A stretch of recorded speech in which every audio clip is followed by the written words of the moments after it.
सम्पूर्णमा नमस्कार। आज हामी कास्कीको यो प्रसिद्ध पर्यटकीय तथा धार्मिक स्थल कुम्दीकोटमा आएका छौँ। यहाँ शिवको मन्दिर मूर्ति एकदम राम्रो छ, भ्यू पनि राम्रो छ, पानी पर्न लागिरहेको छ। कुम्दीकोटबाट देखिएको भ्यू कति राम्रो छ, आहा मनोरम दृश्य। कुम्दीकोटमा रहेको यो महादेवका शिवजीका मूर्तिहरू, यो पारितिर देखिएको दृश्य नेपालको सबैभन्दा बढी पानी पर्ने ठाउँ रूपले कास्की हो।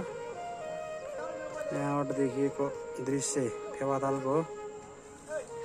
यो लुब्लीकोटबाट देखिएको दृश्य फेवाताल सँगसँगै लेक साइड पोखरा भ्याली कुम्दीकोट भित्रको दृश्य।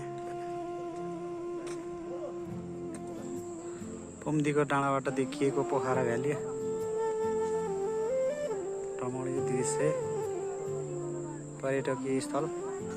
यो भ्यू चाहिँ लगभग गेटतिरको भ्यूहरू हो। यहाँ सानो मन्दिरहरू रहेछन्। यहाँ मुख्य आकर्षकको केन्द्रबिन्दु भनेको हाम्रो कुम्दीकोटको यही नै होला।